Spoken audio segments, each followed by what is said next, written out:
Muy buenas tardes, queridos amigos de La Teja. Bienvenidos a una nueva edición del programa Volados Legales.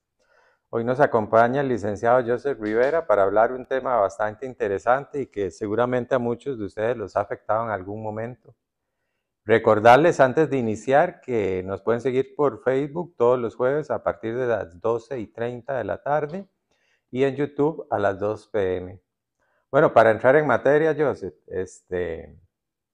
hoy vamos a hablar de lo que es la mora, ¿verdad? La mora este, judicial, que es un tema que afecta a un montón de personas, ¿verdad?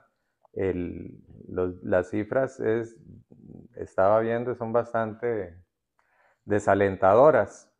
Pero para empezar, Joseph, bueno, bienvenido primero que todo. Muchas gracias, Ovidio, por invitarme al programa. Sí, efectivamente, como usted lo dice, la mora judicial está afectando a la ciudadanía costarricense. Esperemos que el Poder Judicial haga un cambio en esta situación, pero lamentablemente los expedientes crecen, la población crece, la delincuencia crece y seguimos trabajando con los mismos empleados hace 20 años. Entonces hay un desfase con el tema de esta planificación. ¿Qué podemos explicarle a la gente qué es la mora judicial? La mora judicial se define como aquel proceso interno en una institución, llámese en este caso Poder Judicial, donde se lleva un proceso de familia, contencioso, laboral, penal, que se tiene que resolver en un plazo determinado. Lamentablemente, por la inacción de algunos funcionarios o por la falta de planificación o por la falta de recursos tecnológicos y Ujú. financieros, esos procesos se van rezagando en el tiempo, generando de alguna manera una frustración al usuario porque no va a tener ese tema de justicia pronta y cumplida en un tiempo real. Entonces, eso se podría definir que es la mora judicial. Ujú. ¿Quién suele retrasarlos más, Joseph? ¿El juzgado o el litigante? ¿O se mezclan las dos?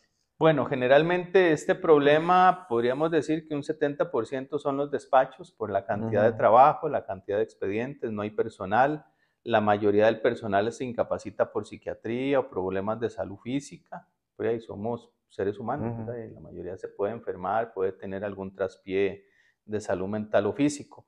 Pero muchas veces también algunos abogados y abogadas presentan tácticas dilatorias. ¿Qué son tácticas Ujú, dilatorias? Que utilizan ciertas artimañas jurídicas, que algunas pueden ser ujú, legales, otras no, para retrasar el proceso y que ese proceso se debilite o que prescriba en el tiempo, según la causa que sea, ¿verdad? Entonces, generalmente el 70% podría ser del Poder Judicial y el otro 30% de los abogados litigantes por presentar esa cantidad de escritos que podrían generar un atraso en la justicia pronta y cumplida. ujú. ¿Qué perjuicios puede provocar una mora judicial? Ya viéndolo para los clientes o las personas que están interesadas en que se resuelva rápido.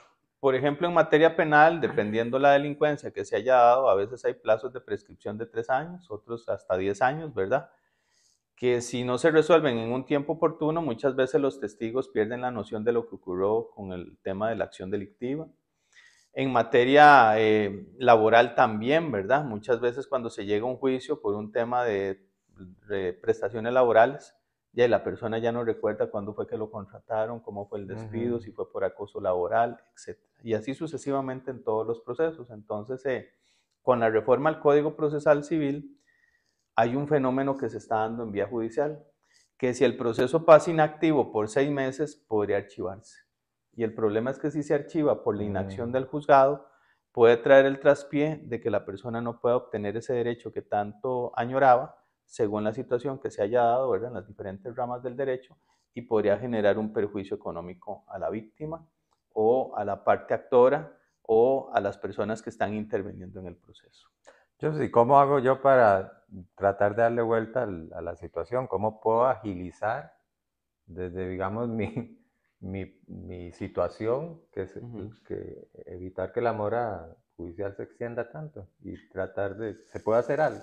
Sí, claro, vamos a ver, hay mecanismos legales. La Constitución Política en el artículo 41 habla de la justicia pronta y cumplida, y la Convención Americana de los Derechos Humanos en el artículo 8, que habla que se tiene que dar en un plazo prudencial ese derecho que tanto añora la persona cuando accede al sistema judicial y tiene la forma de cómo llegar a tener justicia. Sin embargo, se está dando un fenómeno muy extraño en el Poder Judicial, es que usted presenta los prontos despachos y no los contesta.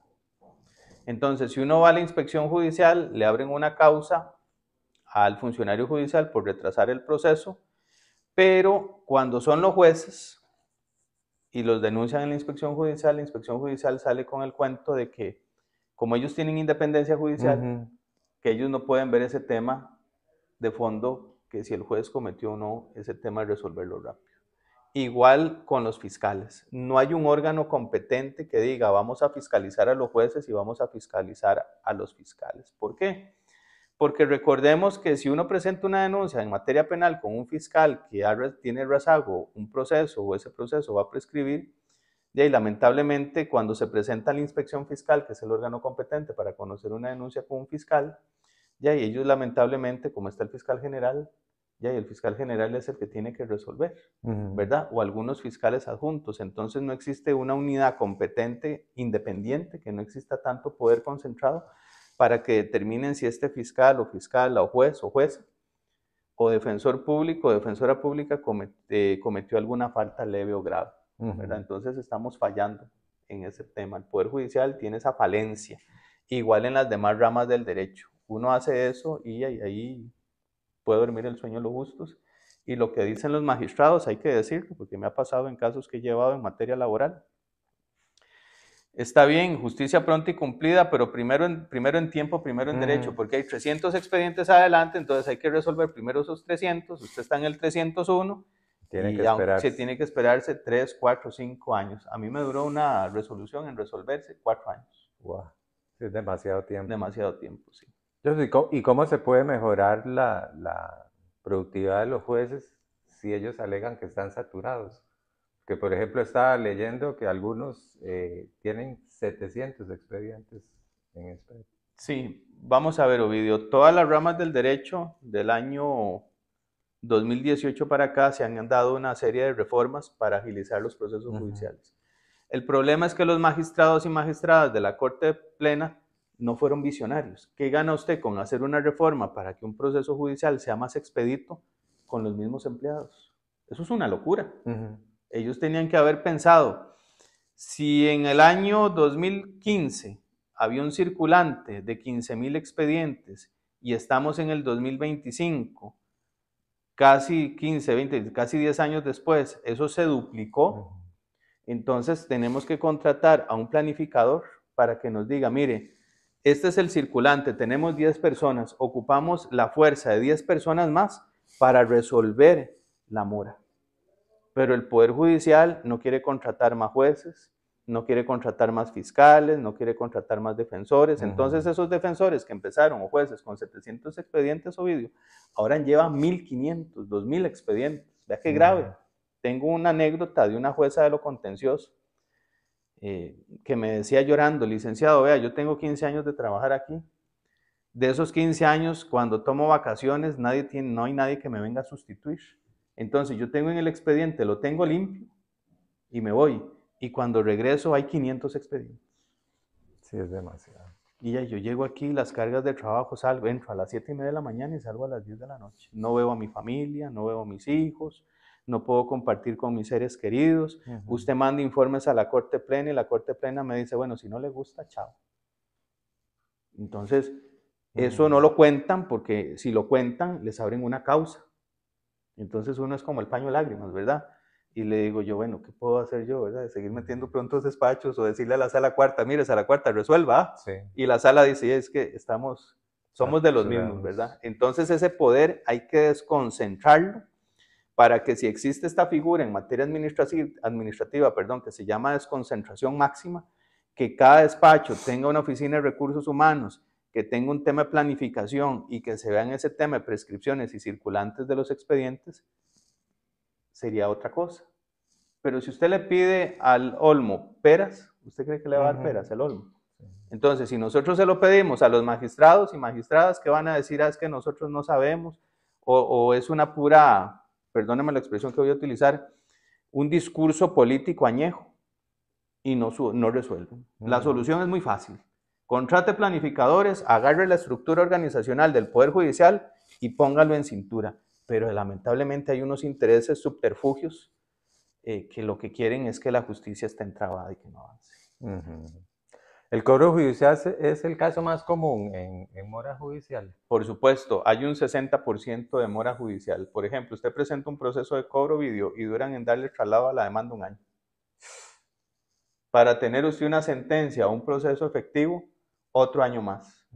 Y usted dice, pero si son procesos que, si bien es cierto, tienen su grado de complejidad, pero no es lo mismo resolver un proceso porque el deudor le debe al acreedor X cantidad de dinero, los intereses están prescritos, a que resolvamos un caso de un homicidio o de un secuestro o de un tema de narcotráfico, que lleva una parte más técnica y científica. Pero un caso de estos es inaudito que duren tanto en resolver mal si uno tiene la razón. Entonces, no se la dan, se va a apelación, después apelación por inadmisión, y es ese columpio jurídico que sube y baja porque nadie quiere resolver conforme a derecho. A los jueces les da miedo, porque si resuelven a favor del deudor, que son corruptos, si resuelven a favor del acreedor, que es un sinvergüenza. Sí, nunca se queda bien. Nunca se queda bien. Es bien complicada. Es complicada la situación. Ser juez no es jugando. No es jugando, es correcto. Yo sí, ¿qué pasa cuando se trata de la mora judicial en temas de pensiones alimentarias y casos penales? Porque, por ejemplo, pensiones alimentarias es una necesidad, ¿verdad?, para muchas familias. Claro, por supuesto, los alimentos sí. No esperan, ¿verdad? No esperan, ¿verdad? El chiquito y la chiquita siguen comiendo, yendo a la escuela, pidiendo la merienda, los 3 tiempos de alimentación, que el bus de la escuela. Y lamentablemente, ayer que tuve la oportunidad de pasar por un centro penitenciario que tenía que ver un usuario, puesto 8 está a la par de pensiones. Y observé que habían como 50 personas en un patio, aseolando ropa, haciendo ejercicio. Entonces, los políticos, que son unos charlatanes, hay que decirlo, es una charlatanería y una charanga que tiene la Asamblea Legislativa, no los pone a trabajar por los benditos derechos humanos. Mire, Ovidio, 50 personas en construcción, y verá qué cuerpos, bien fornidos y bien alimentados. Usted los lleva a construcción, a tiendas, a Walmart, en lo que fuera, y usted los pone a producir, se le abre una cuenta a los niños o a las niñas para que le depositen esa plata a los que están a cargo de estas personas menores de edad, y la otra parte para que estas personas subsistan y que tengan sus necesidades básicas. Ah, no, el Estado los tiene ahí engordando y alzando pesas. Mire, a mí me dio vergüenza cuando yo pasé por ahí. ¿Qué, licenciado? Adiós, aquí estamos, pura vida. Digo yo, no, hombre, eso es una chanfaina. Y algunos partidillos políticos dicen que no los ponen a trabajar que por los derechos humanos. No, eso hay que cortarlo de raíz para que todos esos privados de libertad que me han dicho, vea, licenciado, yo quiero trabajar, ayúdeme. Y le digo, mire, es que si yo tuviera la capacidad de dar una orden y decir, vamos a contratar a todas estas personas en X fábrica de la zona franca de Cartago, de Heredia, mire, se descongestionan las cárceles y los niños tendrían y las niñas ese derecho alimentario. Esto es, bueno, es una violación al debido proceso, ¿verdad? Evidentemente, la mora judicial. Totalmente es una violación al debido proceso, y me quedó por fuera el tema de los procesos penales, que son tan complejos. Imagínense que un proceso penal ponen a una persona muy joven a resolverlo y lo presionan para que lo haga, y en el camino pueden haber errores. Somos seres humanos, no somos máquinas.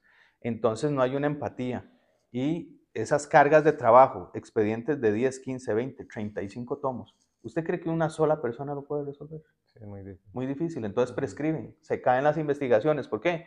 Porque no hay una unión de las fiscalías. Yo llevé un caso que pasaron desfilando 6 fiscales. Y hasta que por fin llegamos al sexto, y el sexto sí era de verdad. No es que los otros no fueran de verdad, hago la aclaración, pero ya iba renqueando y llegó el otro, lo quiso enderezar y medio lo enderezó, y solo pudimos conseguir una condena de 18 años cuando era una condena de 35. Entonces, ese es el problema. Se están tomando esto a la ligera. Entonces, ya para ir terminando, bueno, ya diste algunas pinceladas de cómo se podría ir resolviendo el problema, pero para resumir, ¿qué se puede hacer para tratar de solucionar la mora judicial? Además de darle más recursos, más jueces, ¿qué más se puede hacer? Vamos a ver, los recursos existen. El problema es que son mal distribuidos. El Poder Judicial tiene que enfocarse en que un abogado tiene que resolver el expediente y poner a un planificador, un administrador, a resolver esa falencia de la plata.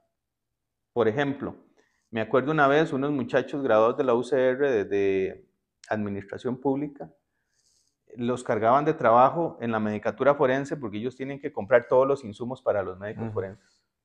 De ahí compraban los insumos, hacían los pliegos, lavaban los carros.